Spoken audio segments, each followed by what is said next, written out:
ప్రతి గడపకు వెళ్ళి చెప్పండి ఈ మాటను. పేదవాడి భవిష్యత్ బాగుపడాలంటే, జరుగుతున్న ఈ మంచి కొనసాగాలి అనంటే మళ్ళీ జగనన్నే తెచ్చుకుందాము అని చెప్పి ప్రతి ఇంటికి వెళ్ళి చెప్పండి. ప్రతి ఊర్లోనూ వెళ్ళి చెప్పండి. ప్రతి గడపకు వెళ్ళి చెప్పండి. పేదవాడి భవిష్యత్ బాగుపడాలంటే, జరుగుతున్న ఈ మంచి కొనసాగాలంటే మళ్ళీ అన్నను తెచ్చుకోవాలి అని చెప్పి ప్రతి ఇంటికి వెళ్ళి చెప్పండి. మన అన్న సీఎంగా తెచ్చుకుందాము. మన అన్న ప్రభుత్వాన్ని మనమే రక్షించుకుందాము. బాబు అనే మాయలోడి వలలో పడవద్దు అని ప్రతి ఇంటికి వెళ్ళి చెప్పండి. మళ్ళీ అన్ననే సీఎంగా తెచ్చుకుందాం. మరింత మంచి అన్నతో చేయించుకుందాం.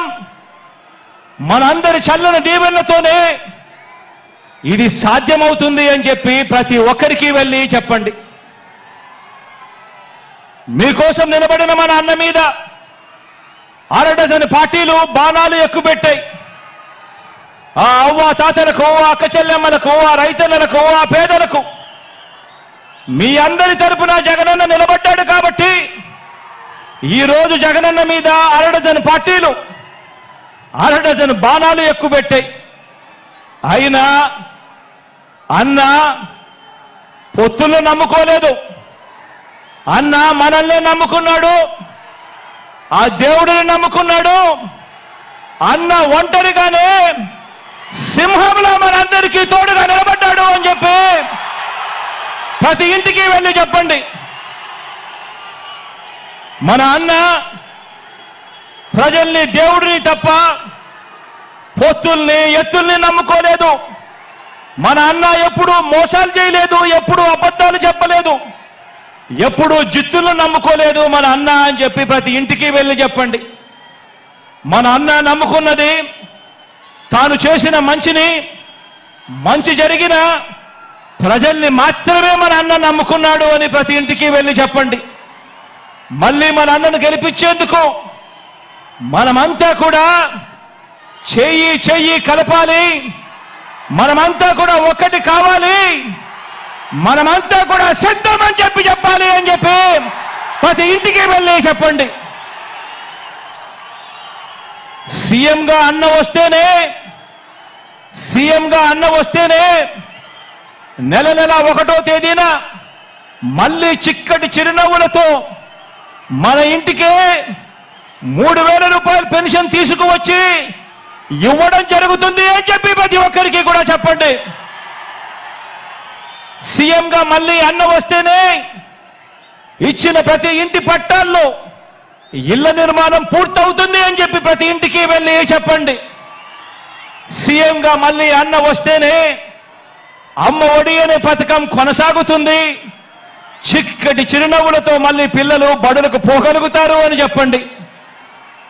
మళ్ళీ సీఎంగా అన్న వస్తేనే చేయూత పథకం అందుతుంది అని చెప్పండి.